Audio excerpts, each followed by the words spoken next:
அனைவருக்கும் வணக்கம்.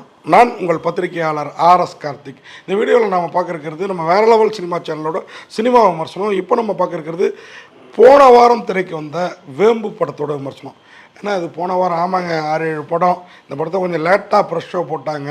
ஆனால் நல்ல படம், பேசாமல் விடவும் மனசில்ல, உடனே பேசவும் முடியல. ஏன்னா அடுத்தடுத்து இந்த வார படங்களை போட ஆரம்பிச்சிட்டாங்க. வேறு ஃபங்க்ஷன், ப்ரெஸ் மீட், இந்த மாதிரி ஓய்வு ஒழிச்சல் இல்லாமல் வேலை பார்க்க உழண்டடிக்க வேண்டிய ஒரு சூழலாகி போச்சு.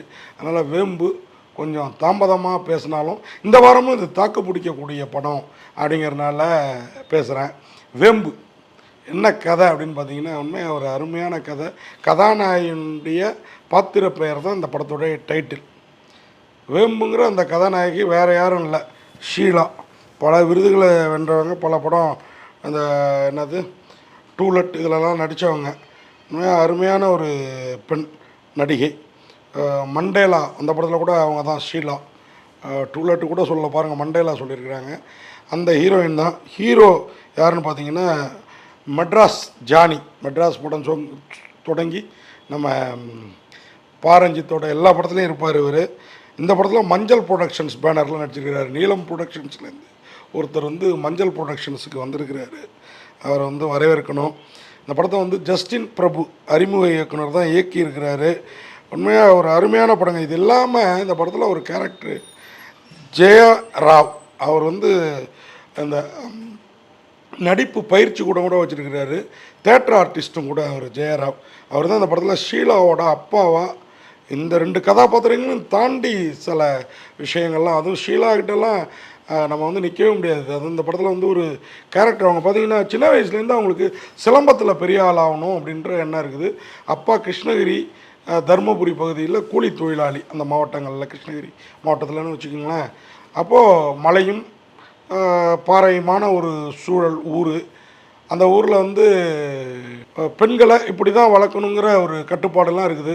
நான் அதை தாண்டி தான் பெண் விரும்பினதை செய்யணும், சாதிக்கணும், படித்து பெரிய ஆள் ஆகணும்னு படிக்க வச்சு கூடவே சிலம்பமும் கற்றுக் கொடுத்துட்ருக்கிறாரு நம்ம ஆசிரியர். முறையாக பயிற்சியாளர்கள்ட்ட ஆண்கள் பயிற்சின்ற இடத்துல வரும். இவர் ஒரு செங்கல் சூளையில் வேலை பார்க்குறாரு. அந்த முதலாளியோ என்னையா எப்போ பொண்ணு கல்யாணம் பண்ண போகிற, நான் கூட உதவி பண்ணுறேயா, இவர் ஒன்று காலகாலத்தில் பொண்ணை பிடிச்சி ஒருத்தன் கையில் கொடுத்துரு அப்படிங்கிற ரேஞ்சில் முதலாளி அப்பப்போ அறிவுறுத்திட்டு இருக்கிறாரு. இந்த நேரத்தில் திருமணமே இப்போதைக்கு இல்லை அப்படிங்கிற லெவலில் இருக்கிற ஷீலாவுக்கு இந்த பிராப்தம் கூடி வந்துருச்சுன்னா எல்லாமே நடக்கும் அப்படிம்பாங்கள்ல, அந்த மாதிரி மாமன் மகன் அவன் பார்த்திங்கன்னா சிட்டியில் ஊரை ஒட்டி இருக்கிற சிட்டியில் ஒரு ஃபோட்டோ ஸ்டுடியோ வச்சுட்டு இருக்காப்புல. அவருக்கு இவர் இந்த பொண்ணு மேலே லவ். இந்த பொண்ணுக்கும் ஸ்கூல் படிக்கிறப்பையிலேருந்து அவர் மேலே லவ். ஆமாம், அவங்க அங்கே நடக்கிற கல்யாணம், காது குத்தி இதுக்கெல்லாம் ஃபோட்டோ எடுத்து கொடுத்துட்டு சிலர்கிட்ட காசு வாங்குறாரு, சிலர்கிட்ட அவங்க அரிசி பருப்பு வாங்குறாரு, சிலர்கிட்ட டீ கடையில் டீயை குடிச்சு கழிக்கிறாரு. இப்படி ஒரு மாதிரி அழகாக அதை எடுத்துகிட்டு போயிருக்கிறாங்க. இப்போது அவர் தான் நம்ம மெட்ராஸ் ஹரி.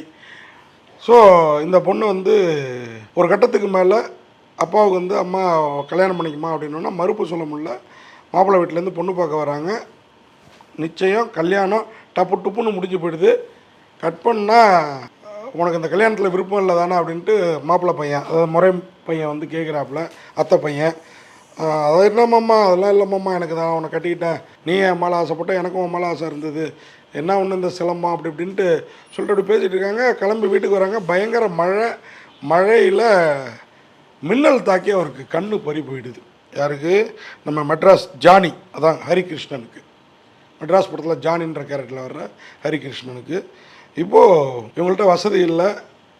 ஊர் எம்எல்ஏவை பார்த்து அதான் ஆப்ரேஷன் பண்ணலான்னு சொல்கிறாங்க. எம்எல்ஏவாக மாரிமுத்து நடிக்கிறாரு. இப்போது ஃபோட்டோ தொழில் கண் இருந்தால் தான் கேமரா கண்கள்மோ அந்த மாதிரி பேச முடியும் அப்படிங்கிற சூழலில் இந்த பொண்ணு ராசின்லாம் யாரும் இவங்களை படுத்தலை. இந்த பெண் புருஷனுக்காக விட்ட சிலம்பத்தை திரும்பி கையில் எடுக்கிறா. அந்த சிலம்பம் மூலயமா பல குழந்தைகளை சிலம்ப கலைக்கு உட்படுத்துகிறா. இப்போது அந்த காடு மாதிரி ஒரு மலையும் காடும் சேர்ந்த பகுதி இல்லையா, அந்த ஏரியாவில் ஒரு பள்ளிக்கூட சிறுமியை ஒரு திருடர்கள் அப்பப்போ அந்த திருட்டு பசங்களை காமிப்பாங்க, தூக்கிட்டு போய் கெடுக்க பார்க்குறாங்க, பலவந்தப்படுத்த பார்க்குறாங்க. அப்போ 4-5 சிறுமிகள் இந்த பொண்ணுக்கிட்ட படித்த 7-8 சிறுமிங்க என்ன பண்ணுவாங்கன்னா அந்த பொண்ணை காவந்து பண்ணுவாங்க சிலம்பம் சுற்றி. இதுக்கு அந்த வழியாக வர்ற எம்எல்ஏ பார்த்துட்டு இந்த சிலம்ப கலையை ஊருக்கெல்லாம் சொல்லி கொடுக்கணும்னு சொல்லி இப்போ இந்த பொண்ணை கூப்பிட்டு பாராட்டுறாரு. அவள் புருஷனுக்கும் கண் ஆப்ரேஷனுக்கு ஏற்பாடு பண்ணுறாரு. இது ஒரு பக்கம். இன்னொரு பக்கம் புருஷன் விட்ட தொழில் அந்த கேமரா ஸ்டுடியோ, ஃபோட்டோ ஸ்டுடியோவை திருப்பி ஆரம்பிக்கிறதுக்கு அந்த பையன் ஐஸ்டன் பையன் உதவியோடு பண்ணுறான். ஒரு பொயட்டிக்கான ஒரு நாவல்ட்டியான ஒரு லவ் ஸ்டோரி, லவ்க்கும் ஒரு லைஃப் ஸ்டோரி, லைஃப் சேலஞ்சான ஒரு லைஃப்பை சொல்கிற ஒரு கதை அருமையாக பண்ணியிருக்கிறார் இந்த படத்தோட இயக்குனர் ஜஸ்டின் பிரபு. அப்படியே கொஞ்சம் கொஞ்சமாக நம்மளை ஈர்த்துட்டு போகுது இந்த படம் வேம்பு.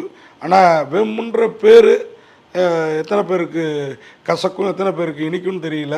ஆனால் இந்த படம் உண்மையாகவே நம்மளை கொஞ்சம் 30 வருஷம் முன்னாடி பீரியடுக்கு கொண்டு போகுது. அந்த விதத்தில் இந்த படம் என்னை ரொம்பவே பிடிச்சிருக்கு, எனக்கு ரொம்பவே பிடிச்சிருக்குது. அதில் மாரிமுத்து ஆட்டம், அந்த தேட்டர் ஆர்டிஸ்ட் ஜெயராவ், அப்பாராவுக்கு அப்பா கேரக்டரில் வர்ற அவர், இந்த செங்கல் சூளையில் படுற கஷ்டங்கள், அந்த செங்கல் சூளை முதலாளியாக வர்ற பெரிய மனிதர், எல்லோருமே சிறப்பாக நடிச்சிருக்கிறாங்க. இந்த படத்துக்கு ஒளிப்பதிவு செய்திருக்கிறாரு குமரன், அருமையாக பண்ணியிருக்கிறாரு. அது மாதிரி மியூசிக் அதையும் சொல்லி ஆகணும்.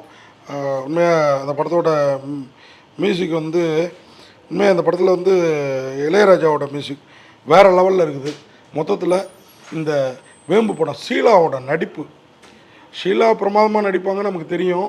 டூலெட் படத்துலேருந்து மண்டலா படம் வரைக்கும் பார்த்துருக்கோம். அவங்க பிரமாதமாக யதார்த்தமாக நடிச்சிருக்கிறாங்க. ஆனால் நம்ம ஜானி ஹரிகிருஷ்ணன் இவ்வளோ பிரமாதமாக நடிப்பார்னு எதிர்பார்க்கலாங்க. கண்டிப்பாக அந்த காசி விக்ரம் விஷால் நம்ம பாலா படத்தில் நடித்தாருங்களா, அந்த மாதிரி ஒரு நடிப்பை கொடுத்துருக்கிறாரு.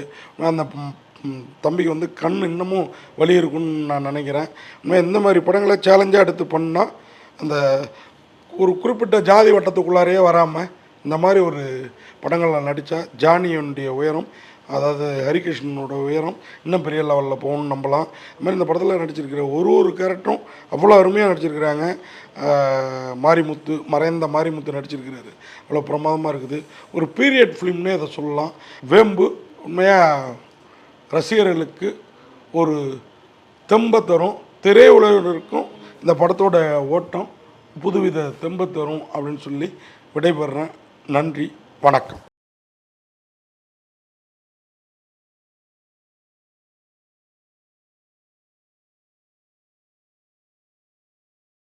இந்த வீடியோ உங்களுக்கு பிடிச்சிருந்தா லைக் பண்ணுங்கள், கமெண்ட் பண்ணுங்கள், ஷேர் பண்ணுங்கள், சப்ஸ்கிரைப் பண்ணுங்கள்.